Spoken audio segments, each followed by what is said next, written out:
The National Film Unit weekly reviews and pictorial parades were newsreels from 1941 to 1971. They were collections of stories that were shown in cinemas before and after films, and they were a real collection of different items, so news items, human interest stories, sometimes things from overseas. There's a really broad range of topics in the film collection. So a lot of it was filmed in World War II, so you see some really amazing footage of war efforts, both domestic and overseas. You see the return of the Māori Battalion in 1946. You see refugees arriving in New Zealand, and then because it goes into the 1970s, you get this amazing array of different topics, real slices of life of New Zealand, lots of promotion of New Zealand industry, some public service announcements. This mother now realises that she was largely to blame by encouraging the child to disregard the safety rules so carefully taught at school.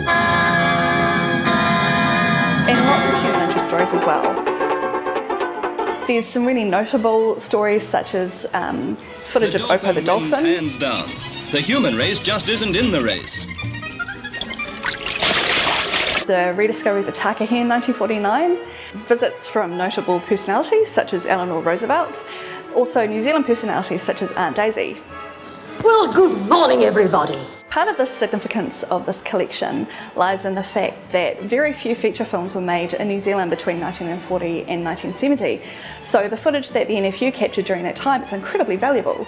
This collection is also significant because of the work of the NFU. Because there was such a very, very small film industry, the NFU was one of the main providers of employment for filmmakers, and so we see some really amazing filmmakers coming up through that generation. Sometimes the footage is quite cringeworthy, but the value of that is that it shows how much New Zealand society has changed over time.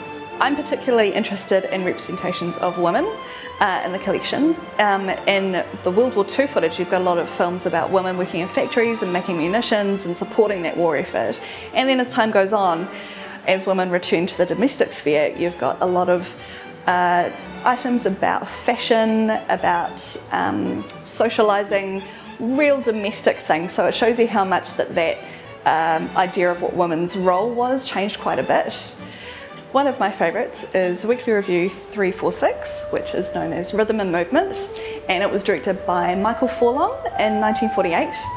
And the reason why I like this one is that it's quite unusual for its time. It's not like a typical newsreel, it's much more experimental.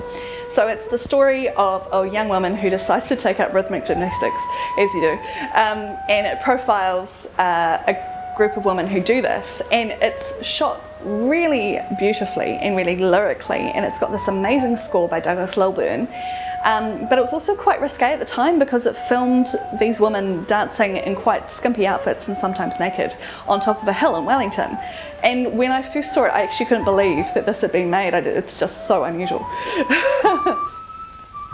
In 1999, Peter Jackson bought the NFU facilities out in Miramar. And as part of that facility, he had a lab that could process 35mm film, which was one of the last in Australasia.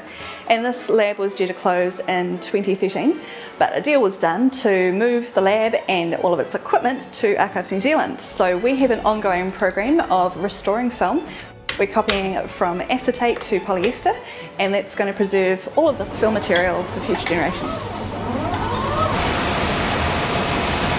The collection of weekly reviews and pictorial parades is inscribed on the New Zealand UNESCO Memory of the World Register. This recognises the significance of the material and its cultural value, and the fact that it's an important part of New Zealand's social history.